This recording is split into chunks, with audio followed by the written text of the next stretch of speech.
Assalamualaikum warahmatullahi wabarakatuh.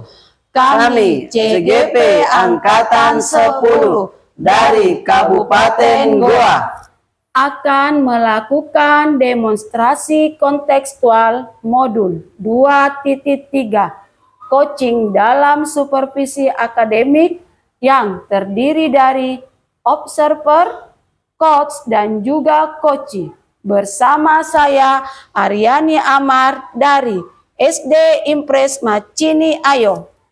Saya Devi Evayanti dari SD Impres Sengka. Saya Sunardi dari SMP Negeri 4 Palangga.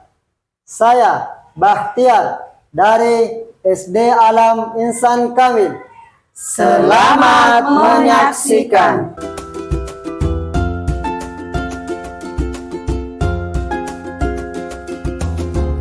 Assalamualaikum warahmatullahi wabarakatuh, Pak Sunardi. Waalaikumsalam, Pak Bahtiar. Bagaimana kabarnya, Pak? Alhamdulillah sehat, Pak. Sehat. Bapak sendiri? Sehat? Alhamdulillah baik, Pak juga. Jadi begini, Pak Sunardi, sebelum kita melakukan coaching, sebagai awal saya akan melakukan pra-observasi dengan memberikan beberapa pertanyaan. Jadi pertama-tama saya ingin mendiskusikan masalah rubrik penilaian kita pada hari ini. Kemudian pada sesi ini juga saya ingin melihat bagaimana proses coaching itu nanti yang Bapak lakukan sebagai seorang coach. Kemudian apakah coaching yang Bapak ini lakukan sudah sesuai dengan alur Tirta dan sudah memenuhi beberapa prinsip dari coaching itu sendiri. Selain itu saya juga ingin menilai bagaimana Bapak Sunardi ini mampu memberikan pertanyaan yang berbobot, dan saya ingin mendengarkan bagaimana respon coach itu sendiri terhadap pertanyaan yang diberikan oleh Pak Sunardi itu sendiri sebagai coach. Jadi dalam prinsip coaching itu sendiri ada beberapa prinsip yang harus Bapak harus perhatikan. Ada 3. Yang pertama adalah kemitraan, yang kedua adalah proses kreatif, dan yang ketiga adalah memaksimalkan kompetensi dari coach itu sendiri. Siap, Pak. Siap, Pak. Siap. Jadi pertanyaan pertama, Pak, apakah kompetensi coaching yang Bapak ingin kembangkan dari proses coaching itu sendiri, Pak? Jadi kompetensi yang mau sama-sama dikembangkan, Pak, kompetensi inti dari coaching itu, yang pertama ada 3 ini saya mau kembangkan, Pak. Ya. Yang pertama itu adalah kehadiran penuh, yang kedua adalah mendengarkan aktif, yang ketiga mengajukan pertanyaan yang berbobot. Ada 3, Pak, ya? Iya, Pak. Iya. Kemudian pertanyaan kedua, bagian kompetensi mana yang secara spesifik yang Bapak ingin observasi sebenarnya? Iya, jadi yang saya prioritaskan di sini, Pak, atau observasi 2. Yang pertama adalah mendengarkan aktif, kemudian yang kedua adalah saya mengajukan pertanyaan yang berbobot. Masya Allah. Kemudian yang pertanyaan ketiga, Pak, bagaimana indikator ketercapaian dan tujuan pengembangan yang Bapak inginkan sebenarnya? Jadi indikatornya, Pak, kalau coachingnya sudah menemukan solusi dari masalahnya, itu yang terpenting. Kemudian adalah kalau coach itu sendiri sudah merasa terpuaskan atas segala solusi yang ditemukan atau jalan keluar dari masalahnya. Itu, Pak, indikatornya. Oh, jadi indikatornya merasa tingkat kepuasannya ya, Pak, ya, sama motivasinya dari coach itu sendiri setelah sesi coaching tadi. Oke, kalau begitu, Pak, kita mulai saja, dan untuk lebih bagusnya saya akhiri. Assalamualaikum warahmatullahi wabarakatuh. Waalaikumsalam warahmatullahi wabarakatuh.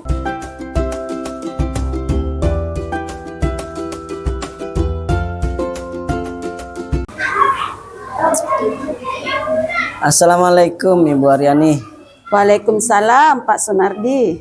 Gimana keadaannya hari ini, Bu Aryani? Sehat? Alhamdulillah sehat, Pak. Oh iya, jadi pertama-tama saya ucapkan terima kasih banyak kepada Ibu Aryani atas kedatangannya hari ini. Dan hari ini kita akan bincang-bincang dan tidak lama. Ya, Paling Pak, siap. sekitar 10 sampai 15 menit Ibu. Apa yang Ibu mau sampaikan atau bicarakan hari ini? Terima kasih ya Pak atas kesempatannya. Pada saat ini saya mau membicarakan tentang tindakan bullying Pak, yang saya lihat ini dilakukan oleh siswa-siswa yang di kelas tinggi seperti kelas 4, kelas 5, dan kelas 6. Akhir-akhir ini saya lihat banyak di antara mereka itu saling mengejek dengan sebutan seperti hai si gendut, si cebol, dan ada juga yang menyebut nama orang tuanya ya Pak, yang memanggil dengan sebutan setiap mereka bertemu nama orang tuanya yang sering dipanggil. Oh, begitu ya. Bahaya itu Bu ya kalau seperti itu. Kira-kira dari percakapan kita, obrolan kita hari ini, hal apa yang Ibu ingin dapatkan? Dari percakapan ini sebenarnya Pak, saya ingin mencari solusi dari permasalahan bullying ini Pak. Karena secara pribadi saja saya takut bahwa ini akan dibiarkan terjadi, bisa saja mereka akan membuli secara fisik Pak, dan menyebar ke adik-adik kelasnya. Karena kita kan ketahui bahwa kelas tinggi ini memiliki adik-adik yang berada di kelas rendah seperti kelas 1, 2, 3. Saya takutkan mereka kelas 1, 2, 3 ini meniru tingkah laku dari kakak-kakak mereka di sekolah. Baik, saya paham Ibu Rani.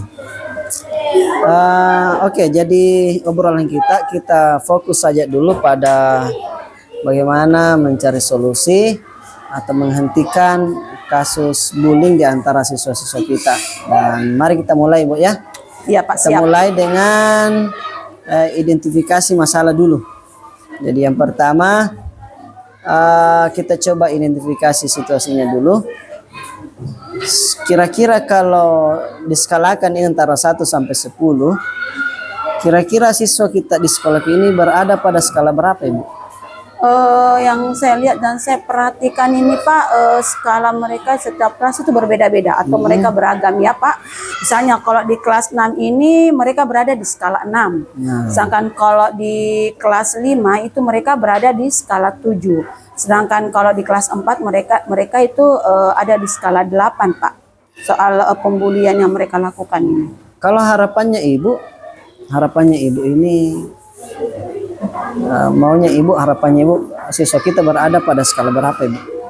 Kalau saya sih Pak, harapan saya mereka itu harus berada di skala paling tertinggi ya Pak, misalnya di skala 10. Tapi kalau misalnya mereka belum bisa, itu adalah mereka di skala 9, yang artinya mereka siswa yang berada di kelas 4, 5, 6 ini bisa menciptakan lingkungan yang nyaman, kondusif, dan positif Pak terhadap seluruh warga sekolah yang berada di lingkungan sekolah kita ini Pak. Oke. Jadi kita semua sepakat ya. Kita maunya itu berada pada level tertinggi tentang tidak adanya bully di sekolah kita ini. Iya Pak. Sepengetahuan Ibu, di sekolah kita ini kira-kira kekuatan yang kita miliki untuk menghentikan kasus bullying itu kekuatan apa saja yang kita sudah miliki di sekolah ini? Kalau saya melihat Pak, kekuatannya karena rata-rata di beberapa guru yang ada di sekolah ini, mereka itu sudah peduli dan mau membantu ya. Jadi keterlibatan beberapa guru yang pada saat mereka melihat ada siswa yang membuli temannya, langsung ditindaklanjuti oleh para guru, sehingga karena juga ada bantuan dari beberapa siswa yang apabila mereka melihat ada teman mereka yang dibully, mereka cepat melapor Pak ke gurunya, sehingga ini kita bisa cegah agar pembulian yang terjadi di sekolah itu bisa kita cegah sedikit demi sedikit Pak. Oh begitu. Jadi bagus itu kalau begitu, artinya kita punya kekuatan yang luar biasa. Ya, berarti betul sekali, peluangnya besar untuk menghentikan kasus bullying di sekolah kita ini Ya, Pak. ya.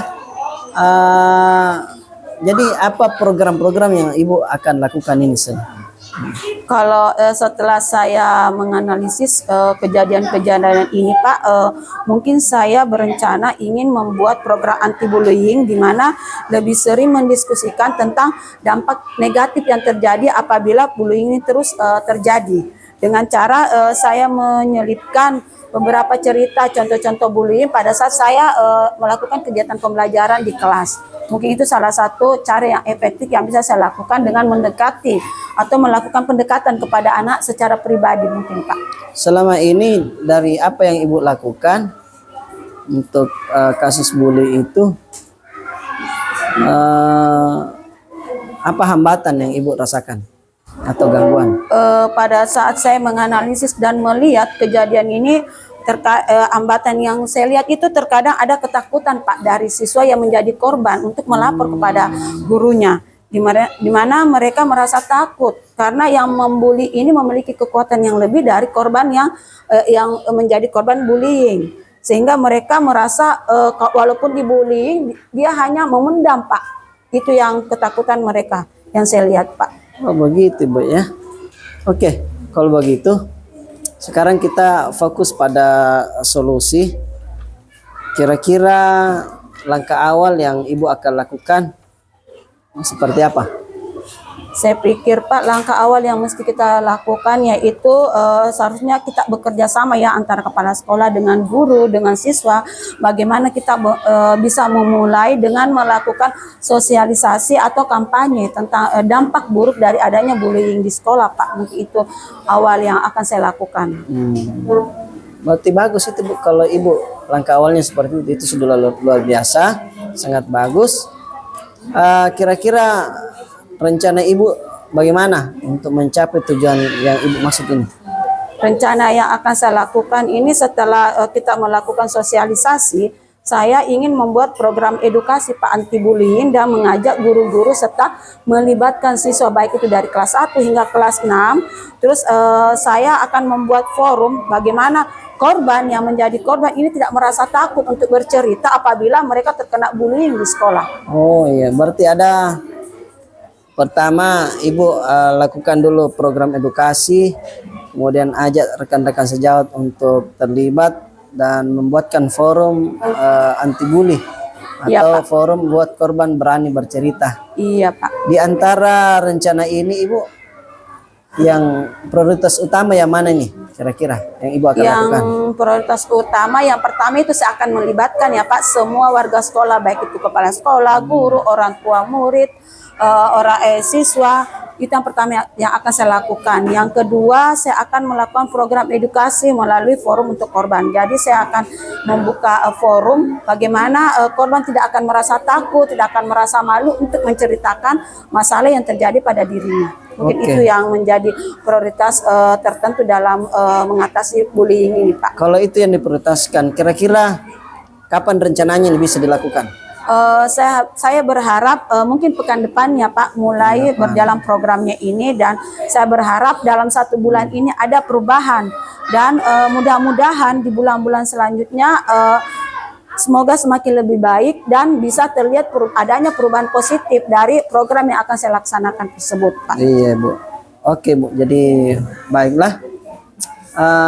Tentunya namanya program ya, mudah-mudahan Ibu pekan depan bisa lakukan. Yang namanya program itu ada namanya indikator keberhasilan. Kalau indikator keberhasilan programnya Ibu ini kira-kira bagaimana? Indikator keberhasilan dari program yang saya rencanakan ini Pak, bisa kita lihat dari adanya penurunan kasus bullying, atau bisa jadi kita tidak menemukan lagi bullying di sekolah ini karena semakin banyaknya atau yang menjadi korban itu mulai mereka berani untuk berbicara terhadap apabila dia menjadi korban, sehingga para pelaku bullying juga merasa takut untuk membuli temannya. Tapi mungkin kan itu, Pak. Pasti dalam sebuah rencana atau program yang kita lakukan pasti ada yang namanya rintangan dalam rencana ini. Terus cara Ibu untuk menghadapi atau mengurangi rintangan itu gimana caranya? walaupun saya sadari pasti setiap program yang kami lakukan itu pasti ada tantangannya lah, atau ada rintangannya. Untuk itu saya tidak hanya memiliki rencana satu Pak, tetapi saya memiliki rencana A dan B. Apabila pada saat saya melaksanakan rencana A dan tidak berhasil, maka saya akan melaksanakan rencana B. Yang paling penting ini saya harus menjalin hubungan komunikasi atau kolaborasi dengan orang tua siswa, atau yang terutama juga dengan rekan sejawat. Jadi kita bersama-sama untuk bagaimana kita bisa mengatasi terjadinya bullying di sekolah ini, sehingga bullying ini tidak ada atau tidak akan pernah terjadi lagi di sekolah. Mungkin Oke, itu yang akan baik, saya baik. lakukan Pak. Selanjutnya barangkali yang saya mau tahu dari Ibu, bagaimana komitmen Ibu terhadap rencana ini? Kalau saya pribadi Pak, saya sangat berkomitmen untuk melaksanakan rencana ini, dan saya akan berusaha untuk dan bekerja keras agar apa usaha yang saya laksanakan ini bisa berjalan dengan maksimal. Terus siapa-siapa yang Ibu harapkan untuk bisa membantu dalam menjaga komitmen Ibu ini? Saya pikir yang bisa menjaga komitmen atau rencana yang saya buat ini otomatis Pak adalah teman-teman rekan sejawat ya Pak, yang harus ikut serta dalam rencana ini, karena teman-teman rekan sejawat juga mereka kan terlibat langsung dengan siswa kita yang ada di sekolah Pak, jadi mereka juga harus berperan aktif. Oke Bu, jadi bagus sekali. Saya yakin dan percaya dengan segala informasi dari Ibu, termasuk bagaimana rencananya, bagaimana reaksinya nanti, bagaimana tindak lanjutnya, bagaimana komitmennya, dan siapa yang akan dilibatkan. Saya yakin Ibu pasti bisa untuk melakukan ini semua, dan saya sangat mendukung rencana Ibu ini. Dan karena ini persoalan waktu Ibu, saya kira obrolan kita hari ini sudah cukup. Tinggal saya menunggu actionnya ini dari Ibu ya. Ya Pak, siap. Semoga cepat bisa dilakukan, dan saya menunggu informasi berikutnya dari Ibu ya. Iya Pak, siap. Saya akan memberikan informasi yang akurat Pak. Iya. Oke Bu, makasih banyak. Saya kira cukup sekian. Assalamualaikum warahmatullahi wabarakatuh. Waalaikumsalam warahmatullahi wabarakatuh.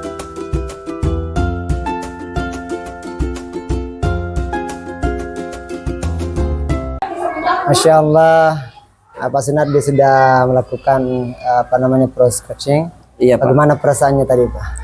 Ya, alhamdulillah Pak. Jadi saya rasa coaching yang saya sudah lakukan itu sudah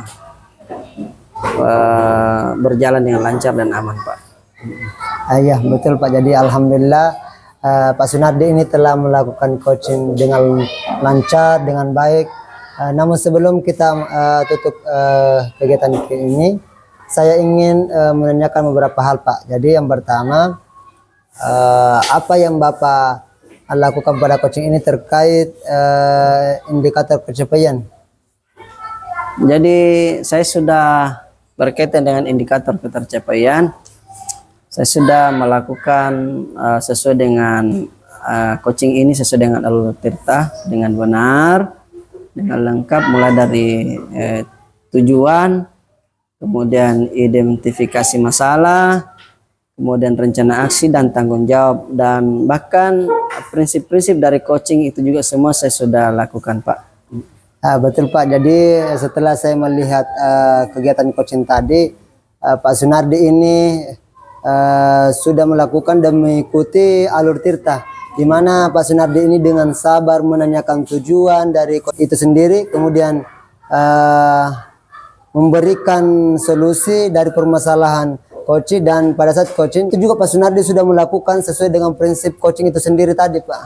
Iya Pak. Makasih. Kemudian kira-kira kompetensi apa yang Bapak ingin kembangkan setelah melakukan coaching ini Pak? Jadi selanjutnya ini Pak, kompetensi yang saya mau rencana kembangkan adalah saya mau mengembangkan tentang bagaimana mengenali dan mengendalikan emosi itu Pak, bersama dengan coach, karena saya anggap itu sesuatu yang sangat mendasar dan sangat penting ketika saya sudah mampu mengenali dan mengendalikan emosi Pak. Bagus itu Pak. Jadi saya pikir itu suatu hal yang bagus ini dilakukan.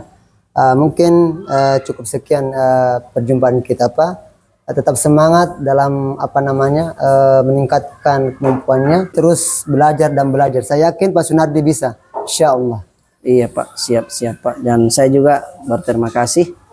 Saya juga berharap dukungan dan masukan dari Bapak atas segala apa yang akan dan selalu akan saya lakukan. Terima kasih banyak Pak. Sama-sama Pak. Kalau begitu saya pamit Pak. Assalamualaikum warahmatullahi wabarakatuh. Waalaikumsalam warahmatullahi wabarakatuh. Demikianlah rangkaian dari video kegiatan coaching dalam supervisi akademik dalam modul 2.3. Semoga bermanfaat. Sekian dan terima kasih. Wassalamualaikum warahmatullahi wabarakatuh.